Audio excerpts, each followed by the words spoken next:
என்ன செய்வது என்று அவன் மனதிற்குள் பெரும் குழப்பம் ஓடிக்கொண்டிருந்தது. ஷிவானியை எப்படியாவது காப்பாற்ற ஒன்று இங்கிருக்கும் அனைவரையும் கொலை செய்ய வேண்டும், இல்லையெனில் தன்னுடைய உண்மையான அடையாளத்தை இவர்கள் முன்னால் வெளிப்படுத்த வேண்டும். இதில் எதை செய்வது, எப்படி செய்வது என்று அவன் சிந்தித்துக் கொண்டிருக்க உள்ளே ஓடிவந்த பவானி, சர்வா, நான் உங்களுக்கு ஒரு அட்வைஸ் மட்டும் கொடுக்கறேன். நீங்க விக்டர் கிட்ட பிரச்சனை பண்ணாதீங்க. அவனும் பெரிய ஆள்தான். பிரச்சனை பெருசானா அவனை கட்டுப்படுத்தவே முடியாது. அவன் ஒரு விஷயம் வேணும்னு முடிவு பண்ணிட்டா அவனை யாராலையும் தடுக்கவும் முடியாது. நான் சொல்றது உங்களுக்கு புரியும்னு நினைக்கிறேன் என்று சற்று தடுமாற்றத்துடன் பவானி கூற அவனை நிமிர்ந்து பார்த்த சர்வா, விக்ரமன் உனக்கு போன் பண்ணி பேசினாரா என்று கேட்டான். விக்ரமனை மரியாதை இல்லாமல் பெயர் சொல்லி அழைக்கிறானே என சர்வாவை அதிர்ந்து பார்த்தான் பவானி. சில நிமிடங்களுக்கு முன்னால் விக்ரமன் போன் செய்து சர்வா என்ன சொல்கிறானோ அதை கேட்டு நடந்து கொள் என்று கூறியிருந்தார். இருந்தும் கூட விக்டரை சர்வாவிற்காக எதிர்க்கலாமா என்ற சந்தேகத்தில்தான் சர்வாவிடம் வந்து பேசினான் பவானி. பின் அது நீங்க விக்ரமனுக்கு ரொம்ப முக்கியமானவர்னு சொன்னாரு, ஆனா என்று அவன் தடுமாறி பேச முடியாமல் நிற்க நிமிர்ந்து இடுப்பில் கைவூன்றி அவனை பார்த்த சர்வா, என்ன பார்த்தா எப்படி தெரியுது? நான் சொன்ன உடனே அவர் உனக்கு எதுக்கு கால் பண்ணணும்? அதுவும் உன்ன மாதிரி ஒருத்தனுக்கு அவராவே கால் பண்ணி பேசியிருக்காருனா அது எதுக்குன்னு உன்னால யோசிக்க முடியலையா? நீ பார்த்து பயப்படுற ஒரு ஆள்கிட்ட சாதாரணமா நான் போன் பண்ணி பேசியிருக்கேன். அப்போ நான் யாரா இருப்பேன்னு உனக்கு சந்தேகம் வரலையா? உன் முன்னாடி நிற்கிறது யாருன்னு உனக்கு தெரியலையா என்று அவனை நோக்கி நடந்து கொண்டே ஒவ்வொரு கேள்வியையும் நெருப்பாய் உமிழ்ந்தான் சர்வா. பவானிக்கு ஒன்றுமே புரியவில்லை. இன்னும் பதட்டமானவன், நீங்க யாரு? உங்களை பார்த்த பயமா இருக்கு என்று அவன் இன்னும் அதே போல பேச இன்னும் அவனை நெருங்கி சென்றான் சர்வா. பவானி சுவற்றில் மோதி அப்படியே நின்றுவிட, இன்னும் மரம் மண்டக்கி நான் யாருன்னு தெரியலையா? நான் யாருன்னு என் வாயால சொன்னாதான் உனக்கு தெரியுமா? ஒரே ஒரு போன் உன்னை இந்த உலகத்திலேயே இல்லாம பண்ண முடியும். அப்புறம் உன் டைகரால கூட உன்னை காப்பாற்ற முடியாது என்று சர்வா சொன்னதும் அதிர்ச்சி அடைந்திருந்தாலும் இன்னொரு பக்கம் பவானிக்கு கோபம் வந்தது. அதை கட்டுப்படுத்திக் கொண்டு, தேவையில்லாம டைகரை பத்தி பேசாதீங்க. அவரை பத்தி நீங்க பேசுற விஷயம் வெளியே தெரிஞ்சதுன்னா அவ்வளவுதான். நான் உங்களுக்கு இதை வார்னிங்கா சொல்றேன் என்று கோபத்தோடும் மிரட்டினான். என்னதான் சர்வா பெரிய ஆளாகவே இருந்தாலும் அதற்காக டைகரை பற்றி பேசுவானா என்ற பவானியின் கோபம் சர்வாவிற்கு அப்பட்டமாக தெரிந்தது. அதில் அவனை மேலிருந்து கீழ்வரை ஒரு மாதிரி பார்த்த சர்வா, நான் என்ன பேசினாலும் என்ன பண்ணாலும் டைகருக்கு என் மேல கோபம் வராது. நீ டைகருக்காக என்கிட்ட சண்டை போட வேண்டிய அவசியமும் இல்லை என்று சர்வா புரியாமலேயே பேசிக் கொண்டிருக்க நொந்து போன பவானி, இங்க பாரு, நீ பேசுற எதுவுமே எனக்கு புரியல. நீ யாரு? உனக்கு என்ன வேணும் என்று கேட்டதும் எரிச்சலோடு கழுத்தை தேய்த்துக் கொண்டே அவனை பார்த்த சர்வா, நான் தாண்டா உன்னோட பாஸ் டைகர் என்று கத்தினான். அடுத்த நொடியே காலுக்கடியில் பூமி நழுவ கீழே சரிந்து அமர்ந்தான் பவானி.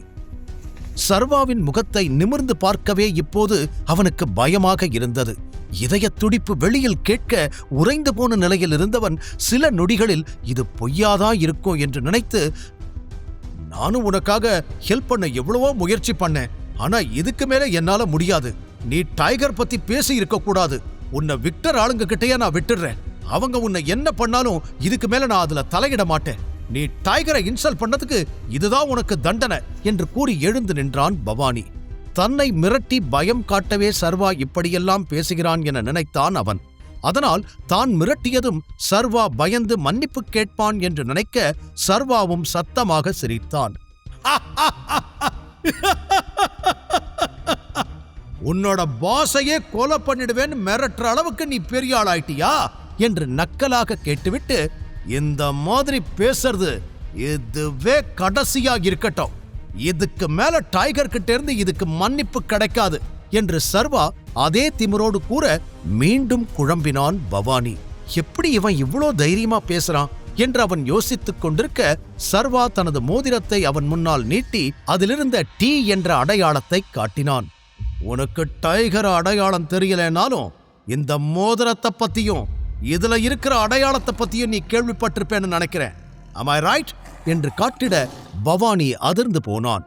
கண்கள் அகலமாக விரிய வேகமாக சர்வாவின் கையை பிடித்தவன், எல்லாரும் டைகர் கிட்ட ஒரு ஒரு வித்தியாசமான மோதிரம் இருக்கும், அதுல டீன்னு எழுதி இருக்கும்னு சொல்லுவாங்க. டீ டைகர், இது எப்படி உன்கிட்ட என்று அவன் கேட்க பதில் சொல்லாமல் தலையாட்டிய சர்வா தனது சட்டையை கழட்டிவிட்டு திரும்பி தன் முதுகிலிருந்த டைகர் பா மச்சத்தை காட்டினான். இத பத்தியும் நீ கேள்விப்பட்டிருப்பேன்னு நினைக்கிற என்று சர்வா சொல்ல, முதுகில் இருந்த அந்த புலி பாத மச்சத்தை பார்த்த பவானிக்கு இன்னும் பெரிய அதிர்ச்சி. இது போல ஒரு மச்சம் என் அப்பா ராஜன் முதுகலையும் இருக்கும். இந்த ப்ரூஃப் போதுமா, இல்ல வேற ஏதாவது அடையாளம் ஆதாரம் வேணுமா உனக்கு என்று சர்வா கேட்டுவிட்டு மீண்டும் தனது சட்டையை போட்டுக்கொண்டு திரும்ப பவானி அதே நிலையில் அப்படியே உறைந்து நின்றான். தான் யார் என்று தெரியாமல் சர்வா வாழ்ந்த காலங்களில் இந்த புலி மச்சம் தனக்கு எப்படி வந்தது என்பதை பற்றி அவன் நிறையவே யோசித்திருக்கிறான். பள்ளி காலேஜில் கூட பலர் அதை பார்த்து கிண்டல் செய்து அவனை காயப்படுத்தி இருக்கின்றனர். ஆனால் அனைத்து செயல்களுக்கும் பின்னால் ஒரு காரணம் இருக்கிறது.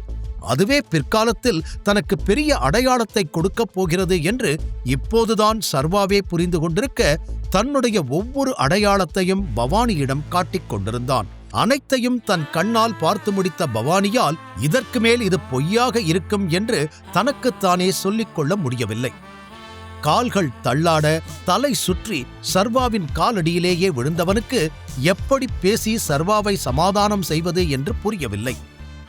விக்ரமனுக்கு நீங்க தெரிஞ்சவர்னு நினைச்சேன், ஆனா டைகரா இருந்தாதான் அவர்கிட்ட இந்த அளவுக்கு தைரியமா பேச முடியும்னு எனக்கு தெரியாம போச்சே என்று மானசீகமாக தலையில் அடித்துக்கொள்ள அவனை பார்த்து சிரித்த சர்வா, நான் தான் ஏற்கனவே சொன்னேனே, நீ பண்ணத்துக்கு உனக்கு கண்டிப்பா தண்டனை கிடைக்கும்னு என்று கூற, ப்ளீஸ் சார் ப்ளீஸ், அப்படி எதுவும் பண்ணிடாதீங்க, என்ன தயவு செஞ்சு மன்னிச்சிடுங்க, என்ன மட்டும் இல்ல எல்லாரையுமே மன்னிச்சிடுங்க, எனக்கு சத்தியமா உங்களை அடையாளம் தெரியல, அதனாலதான் தப்பு நடந்துருச்சு, இதுக்கு மேலேயும் உங்களுக்கு என்ன கொல்லணும்னா என்ன கொன்னுக்கோங்க, ஆனா அதுக்கு முன்னாடி என்ன மன்னிச்சிட்டேன்னு மட்டும் சொல்லுங்க, நான் பண்ணது பெரிய தப்பு, மிகப்பெரிய தப்பு என்று வாய்க்கு வந்ததையெல்லாம் சொல்லி கெஞ்சி மன்னிப்பு கேட்க ஆரம்பித்தான் பவானி.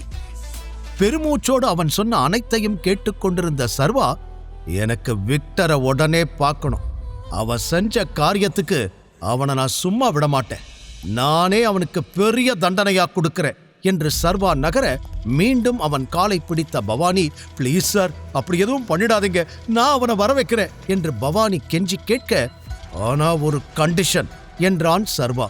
என்னன்னு சொல்லுங்க சார், எதுவா இருந்தாலும் நான் கேட்கிறேன் என்று பவானி அதே பதட்டமும் பணிவும் கலந்த குரலில் சொல்ல, உன் ஆளுகளுக்கு நான் யாருன்னு தெரியக்கூடாது, உள்ள வரதுக்கு முன்னாடி நீ என்கிட்ட எப்படி நடந்துகிட்டியோ அதே மாதிரிதான் இதுக்கப்புறமும் நடந்துக்கணும், யாருக்கும் சந்தேகம் வரக்கூடாது என்று சர்வா சொன்னதும் வேகமாக தலையாட்டிய பவானி, நீங்க சொன்னபடியே செய்றே சார், ஒரு வார்த்தை கூட என் வாயிலிருந்து வராது என்று உறுதியாக கூறினான். அடுத்த சில நொடிகளில் பவானி சர்வா இருவரும் மீண்டும் டான்ஸ் ஃப்ளோருக்கு வந்தனர்.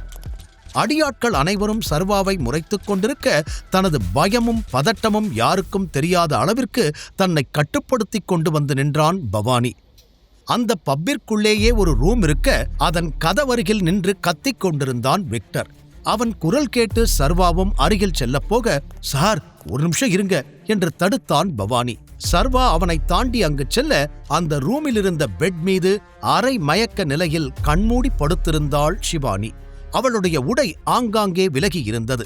சிறிது நேரத்திற்கு முன்பு பவானி அனுப்பிய ஆள் விக்டரிடம், இந்த பொண்ணை எதுவும் பண்ணக்கூடாதுன்னு பவானி அண்ணா சொன்னாரு, உடனே இந்த பொண்ணை கூட்டிட்டு அங்க வர சொன்னாங்க என்று சொல்லி முடித்திருக்க, யார கேட்டு நீ இங்க வந்த, இங்கிருந்து வெளியே போ என்று கத்திக் கொண்டிருந்த நேரம்தான் சர்வா அங்கு வந்து சேர்ந்து ஷிவானியின் நிலையைக் கண்டு கொதித்து போனவன் முன்னால் செல்ல, அவனுக்கு முன்னே பாய்ந்து சென்று விக்டரின் சட்டையை பிடித்த பவானி, என்னடா பண்ணி தொலைச்ச, எதுவும் பண்ணாம அந்த பொண்ணை கூட்டிட்டு வான்னு தானே சொல்லி அனுப்புன என்று கத்த, பதிலுக்கு, எனக்கு ஆர்டர் போட நீ யாரு, நான் என்ன வேணாலும் பண்ணுவேன், இதுவரைக்கும் எதுவும் பண்ணல, ஆனா இப்ப பண்ண போறேன் என்று தானும் கத்திவிட்டு அந்த அறைக்குள் செல்ல போக, அப்போதுதான் சர்வா அந்த கூட்டத்தோடு நிற்பதையே கவனித்தவன், இவனை இன்னுமா உயிரோட வச்சிருக்கீங்க என்று கேட்டான். பின், விக்டர் சொல்றத கேளு, அந்த பொண்ணை விட்டுடு என்று பவானி பொறுமையாக சொல்ல, அதை காது கொடுத்து கூட கேட்கவில்லை அவன்.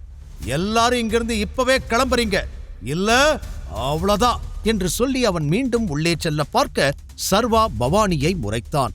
இருவருக்கும் நடுவில் மாட்டிக்கொண்டு முழித்தான் பவானி. பிறகு லேசாக சிரித்துவிட்டு விக்டரை பார்த்த சர்வா, நான் டைகரோட மெசஞ்சர், அவர் சொல்லிதான் இங்க வந்திருக்கேன். எல்லாரும் இன்னும் 2 நிமிஷத்துல இங்கிருந்து கிளம்பி இருக்கணும். உயிர் மேல ஆசை இருந்தா ஓடி போயிடுங்க என்று மிரட்டுவது போல சொல்லிவிட்டு விக்டரை பார்த்தவன், உனக்கு மன்னிப்பே கிடையாது என்றான். அதில் கடுப்பான விக்டர், டேய் இவனை தூக்கி வெளியில போடுங்கடா, இவனெல்லாம் பேச விட்டுட்டு வேடிக்கை பார்த்துட்டு இருக்கீங்களா என்று சொல்ல, உனக்கு கடைசி வார்னிங் கொடுத்துட்டேன், காது கேட்கலையோ?